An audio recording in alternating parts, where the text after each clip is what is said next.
All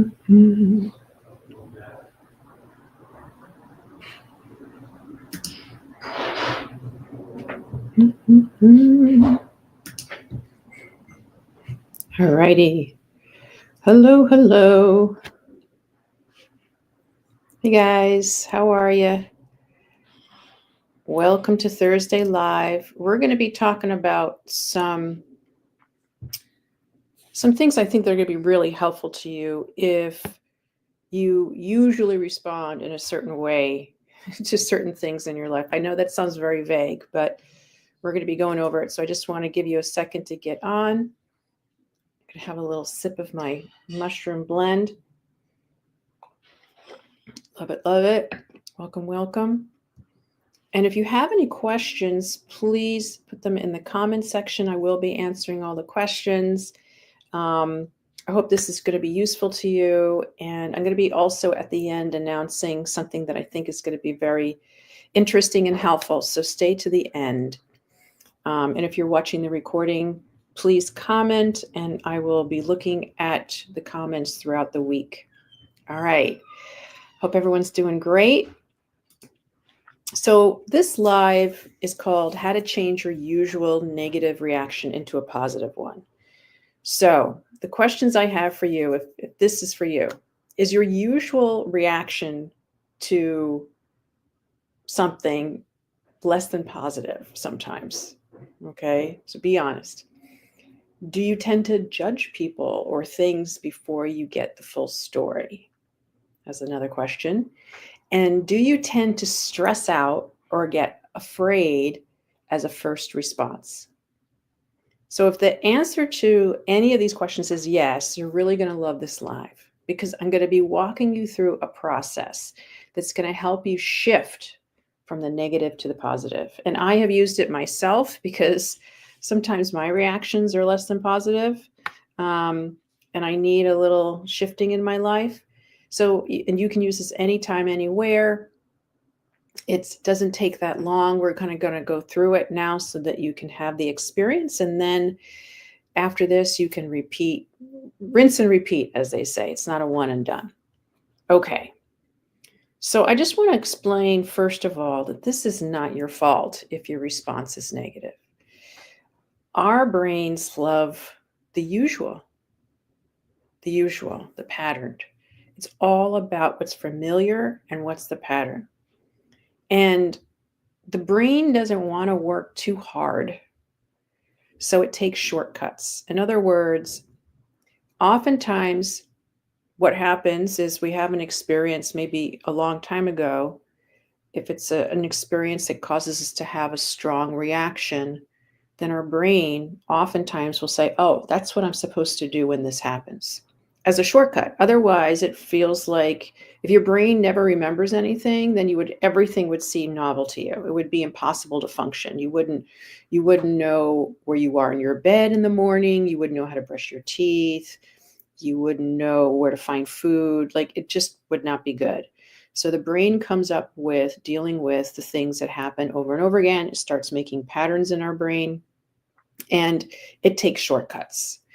If A, then B. Right? Or if A and B, then C. So it's not your fault if you have a spontaneous reaction to something. It's just something that the brain does. For instance, if someone cuts you off in traffic, no matter how peace-loving you are, if someone cuts you off in traffic, your brain may go right into startle, stress, and anger, or more.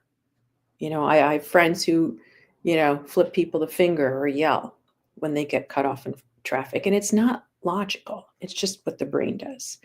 So this doesn't excuse behavior, but it can explain it, and it also can explain how to change from what the usual is, what the brain automatically does, into something different. Okay. And the other thing I want to say about this is oftentimes when we have a usual response, which may be a negative response to something, then we allow it to dictate the rest of our day. So if someone cuts us off in traffic in the morning, then all of a sudden we're disgruntled when we're getting our morning beverage, and then we don't like the look of the person next to us, and then something else happens and respond to it in a similar way. So if you ever had that it's called a bad day, right? We call it a bad day. But what is possible when you are able to shift from negative to positive or negative to just a little better is that you decrease the percentage of times that ruins your whole day. Okay? Okay. So you ready for step 1? Let me just check if there's any questions. Okay. So step 1 in this process of shifting from negative to positive or negative to neutral is become aware that you're having a negative reaction. So the reason it's important to become aware is because you can't change what you don't own.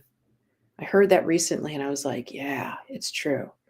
If you're not willing to admit you're having a negative reaction, if you're in denial that you're having a negative reaction, it's really hard to change. So, for instance, guy cuts you off in traffic or gal. You can say, wow, whew, that felt scary. That felt terrible. That felt stupid. I feel angry, afraid, overwhelmed. So you just notice what your reaction is. Notice what the labels you're putting on it and notice what your emotional reaction is. There's nothing wrong with that. So here's the key after that. After you acknowledge it and recognize you're having a negative reaction, take a pause. Just take a few beats and breathe. If you can slow down your breath, even better. Really, just a few seconds to a minute really can calm the system before you say anything or you do anything or you yell anything. Okay? So notice it's happening. Take a pause to breathe. It's just taking a step back.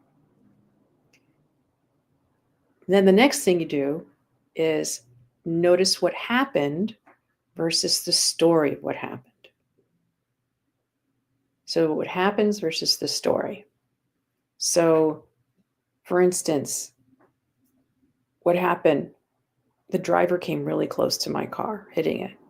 Or I came really close to his or her car. Versus, that idiot was trying to kill me. That's a story. That's a story. What happened was 2 cars almost, came into a collision. Versus judgment, judgment, judgment. What's this person thinking and wanting of me? That idiot was trying to kill me. Another version of this would be, that was really close, but I'm okay. Versus, these drivers are nuts and I'm not safe on this road. Okay, one is, it was close, I didn't have a collision, and I'm okay. Versus, these drivers are nuts and I'm not safe on this road. That is the story that's going into your story. So just notice what stories are coming up versus what really happened. And by the way, you may need to pull off the road to do this. So in this scenario where there's, someone's cutting you off, you may have to go on the side of the road to do this. Okay, next step. Ask yourself what you need right now. Ask yourself what you need right now. I need to pull over and breathe. I'm going to slow down into the right lane and just slow down for a little bit. I'm going to get to my destination, sit in the car, and call a friend to get support. So whatever it is, whatever you need. So look for things that are healthy for you, things that are going to support you versus your ego. In other words, if it's, I really need to yell at somebody, maybe that's the ego. Okay. And that's more of the usual response. And when you call your friend, if you decide to sit in your car and call a friend, you may have some emotion to communicate. You wouldn't believe what happened on the road, blah, blah, blah, blah. That's okay, because you're just getting it out. Okay. And then the next thing is, so you're giving yourself what you need as soon as possible.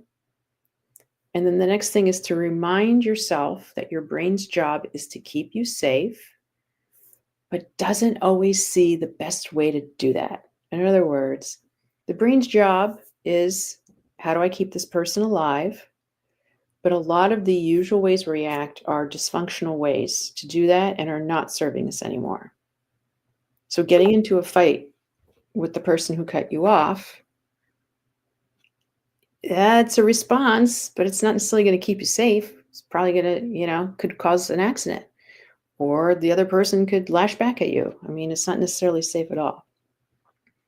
So one of the things the brain does is it holds on to the negative, thinking it's going to keep you safe. And I'm here to tell you that holding on to the negative does not keep you safe. It keeps you stressed, even when the stressful event is over.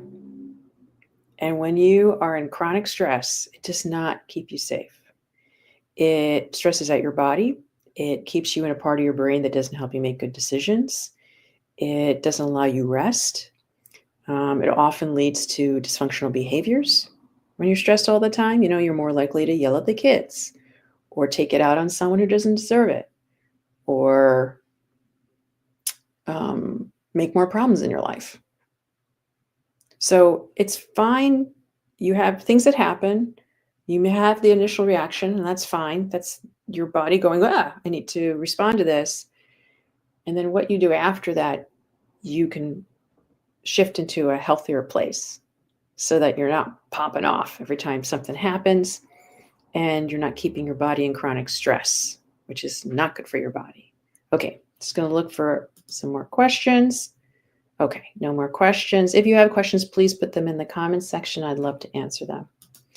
Okay, so that was step 5. Okay, so here's an example of step 5. Instead of holding on to the negative emotion, you find someone supportive that can help you regulate your system, someone to talk to so that you can think more clearly. So instead of like, oh my God, that was terrible, you get to, okay, that was close, but I'm okay now. I dealt with that well. I'm glad I was paying attention and everyone is okay. And I'm appreciating my ability to drive safely in this scenario. So it's recognizing, I know I keep going over this, but it's easy to forget.